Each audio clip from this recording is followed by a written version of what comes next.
Assalamualaikum warahmatullahi wabarakatuh. Hai teman-teman, di sini kami akan menjelaskan tentang kewenangan negara Republik Indonesia. Mengenal lembaga negara menurut Undang-Undang NKRI tahun 1945. Dalam KBBI, kata lambang berarti badan atau organisasi yang tujuannya melakukan sesuatu penyelidikan, keilmuan, atau melakukan suatu usaha. Kamus tersebut juga memberikan contoh frasa yang menggunakan kata lembaga. 1. Lembaga-lembaga negara berdasarkan UUD NRI tahun 1945. Susunan organisasi atau lembaga negara yang diatur dalam UUD NRI 1945 sebelum perubahan. A. Majelis Permusyawaratan Rakyat atau MPR, Presiden, Dewan Perwakilan Rakyat, Dewan Perwakilan Daerah, Badan Pemeriksaan Keuangan, Mahkamah Agung. Menurut hasil perubahan lembaga negara yang terdapat dalam UUD NRI 1945 sebagai berikut. A. MPR, Presiden, DPR, DPD, MA, BPK, Mahkamah Konstitusi, dan Komisi Yudisial. 2. Pejabat setingkat menteri. Pejabat setingkat menteri merupakan salah satu unsur struktur organisasi pemerintahan pusat. Pejabat setingkat menteri adalah pejabat yang berkedudukan di bawah presiden dan bertanggung jawab langsung kepada presiden. B. Fungsi dan kewenangan lembaga-lembaga negara menurut UUD NRI tahun 1945. Setiap lembaga mempunyai kedudukan masing-masing. Ada lembaga negara yang berkedudukan sebagai lembaga negara utama dan ada lembaga negara yang berkedudukan sebagai penjunjung. Setelah amandemen UUD NRI tahun 1945, MPR memiliki kedudukan sederajat dengan lembaga lainnya. Kewenangan tiap-tiap negara yang kedudukannya sebagai lembaga utama dan kewenangannya langsung diberikan oleh UUD NRI tahun 1945. Adapun lembaga-lembaga negara yang dimaksud sebagai berikut. 1. Majelis Permusyawaratan Rakyat. Dalam sebuah negara, demokrasi kekuasaan tertinggi berada di tangan rakyat.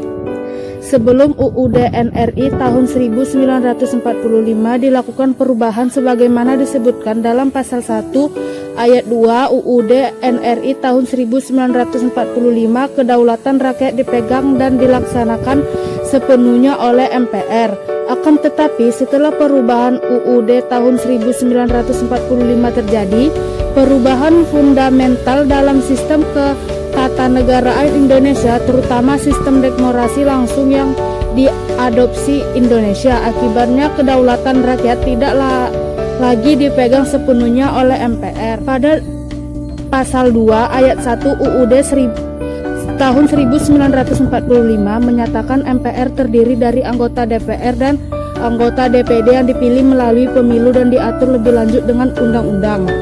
Jumlah anggota MPR dilaksanakan penjumlahan anggota DPR dan DPD. Jumlah anggota MPR masa bakti 2019 sampai 2024 adalah 711 orang. Anggota MPR terdiri atas 575 anggota DPR dan 136 anggota DPD terpilih. MPR mempunyai tugas dan wewenang sebagai berikut. A. Mengubah dan menetapkan undang-undang dasar. B. Melantik presiden dan wakil presiden berdasarkan hasil pemilihan umum dalam sidang paripurna MPR. 2. Dewan Perwakilan Rakyat. Dewan Perwakilan Rakyat merupakan lembaga negara sebagai lembaga perwakilan rakyat parlemen. Seluruh anggota DPR menjadi anggota MPR. DPR mempunyai fungsi sebagai berikut. A. Legislasi, yaitu membentuk undang-undang. B. Anggaran, yaitu menetapkan anggaran pendapatan dan belanja negara atau APBN. C. Pengawasan, yaitu mengawasi jalannya pemerintah. Dalam melaksanakan tugas dan wewenang, DPR mempunyai hak dan kewajiban. DPR mempunyai hak-hak sebagai berikut. A. Interpelasi. B. Angket. C. Menyatakan pendapat. Anggota DPR mempunyai kewajiban-kewajiban sebagai berikut. A. Membina dan memperhatikan kehidupan demokrasi dalam penyelenggaraan pemerintah. B. Menyerap, menghimpun, menampung, dan menindaklanjuti aspirasi masyarakat. C. Mendahulukan kepentingan negara di atas kepentingan pribadi, kelompok, dan golongan. 4. Presiden. Dalam sistem presidensial, kedudukan presiden sangat Presiden merupakan kepala negara sekaligus kepala pemerintahan. Wewenang Presiden menurut ketentuan dalam UUD NRI tahun 1945 meliputi beberapa aspek sebagai berikut.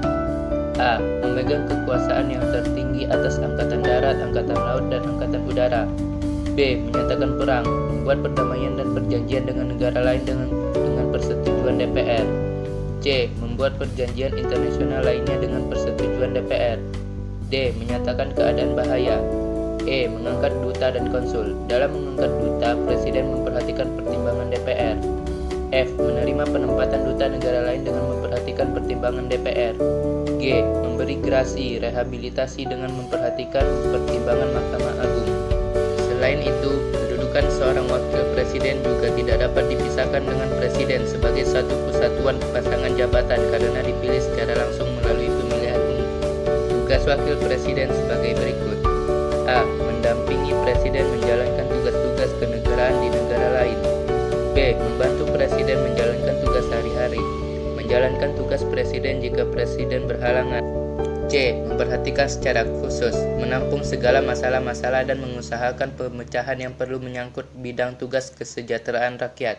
D. Melakukan pengawasan pembangunan operasional dengan bantuan kementerian-kementerian. Berbicara tentang kabinet atau para menteri mengingatkan kita tentang peraturan pemerintahan terkait Kementerian Negara Indonesia. Dalam peraturan presiden tersebut dijelaskan tentang bentuk Kementerian Negara Indonesia sebagai berikut. A. Kementerian Koordinator. Kementerian Koordinator terdiri atas Kementerian Koordinasi Politik, Hukum, dan Keamanan, Kementerian Koordinator Bidang Perekonomian, dan Kementerian Koordinator Bidang Kesejahteraan Rakyat. B. Kementerian. Dalam melaksanakan tugas tersebut, kementerian menyelenggarakan fungsi-fungsi sebagai berikut. 1. Perumusan, penetapan, dan pelaksanaan kebijakan di bidangnya. 2. Pengelolaan barang milik atau kekayaan negara yang menjadi tanggung jawabnya. 3. Pengawasan atas pelaksanaan tugas di bidangnya. C. Wakil Menteri. Wakil Menteri mempunyai tugas membantu Menteri dalam memimpin pelaksanaan tugas kementerian. D. Staf khusus Menteri. Staf khusus bertanggung jawab kepada Menteri. 5. Mahkamah Agung. Mahkamah Agung merupakan pemegang kekuasaan kehakiman yang merdeka. Lingkungan kekuasaan kehakiman berdasarkan Undang-Undang Nomor 48 Tahun 2009 sebagai berikut. A. Peradilan umum. B. Peradilan agama. C. Peradilan militer. D. Peradilan tata usaha negara. Mahkamah Agung merupakan peradilan tertinggi.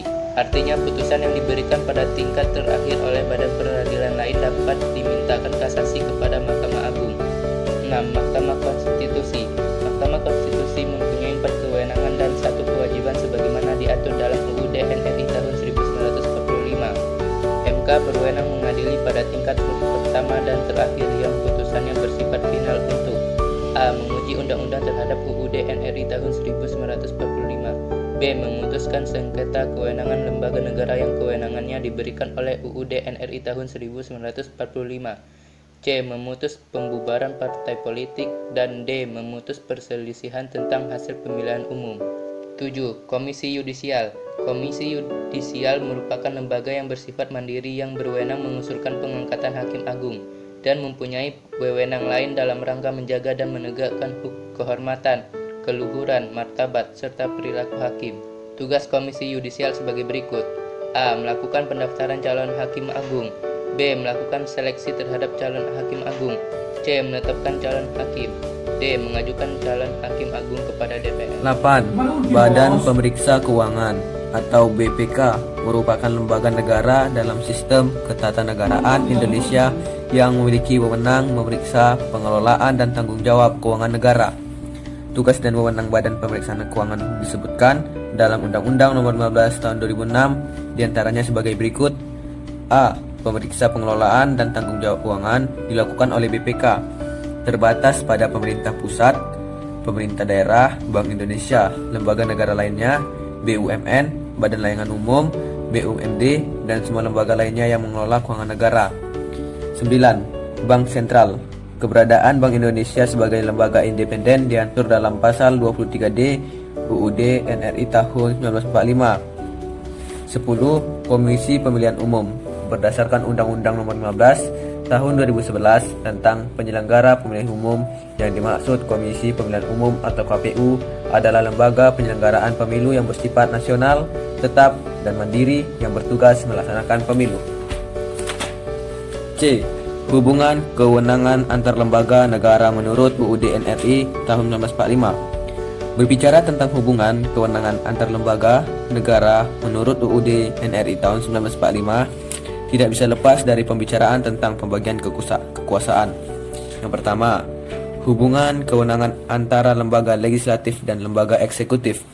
Hubungan kewenangan antara lembaga legislatif dan lembaga eksekutif dapat Anda pahami dari ketentuan pasal 5 ayat 1 UUD NRI tahun 1945. Pasal 5 ayat 1 UUD 1945 berbunyi, Presiden berhak mengajukan rancangan undang-undang kepada Dewan Perwakilan Rakyat.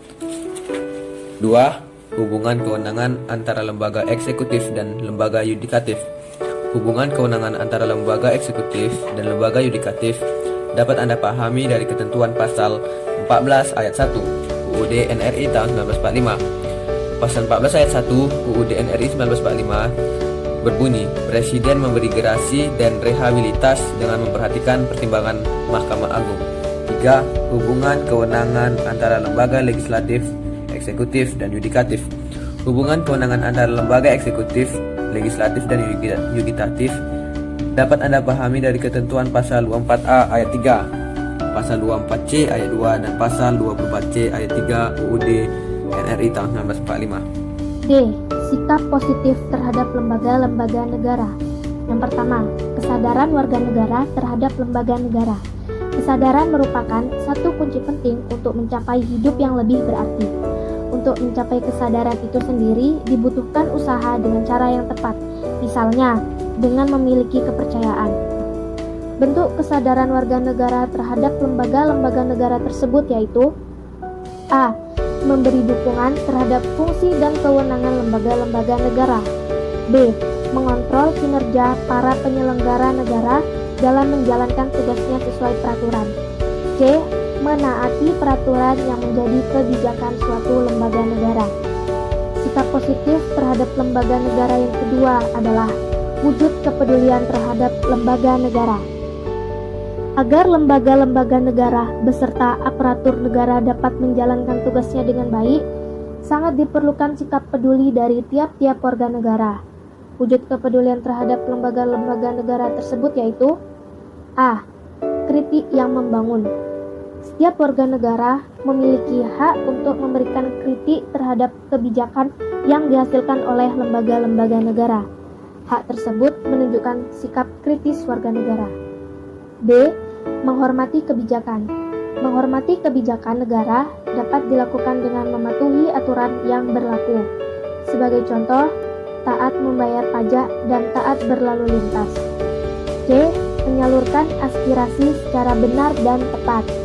Lembaga-lembaga negara memiliki peran besar bagi penyelenggaraan pemerintahan, khususnya berkaitan dengan kepentingan rakyat. Kepentingan tersebut dapat diwujudkan dengan cara menyampaikan aspirasi kepada pemerintah. D. Tunduk dan patuh terhadap peraturan. Sikap tunduk dan patuh terhadap peraturan negara sangat diperlukan dalam rangka menghormati produk-produk hukum atau peraturan perundang-undangan yang dihasilkan para penyelenggara negara dalam lembaga-lembaga negara di Indonesia. Sikap tunduk dan patuh terhadap peraturan negara tersebut mencerminkan sikap mau menerima dan memberi umpan balik. Itulah bentuk kesadaran dan wujud kepedulian warga negara terhadap lembaga-lembaga negara sesuai Undang-Undang Dasar Negara Republik Indonesia tahun 1945. Dengan adanya kesadaran dan kepedulian terhadap lembaga-lembaga negara dapat mendukung jalannya pemerintahan serta sinergitas antara rakyat dan pemerintah. Sekian dari kami. Wassalamualaikum warahmatullahi wabarakatuh.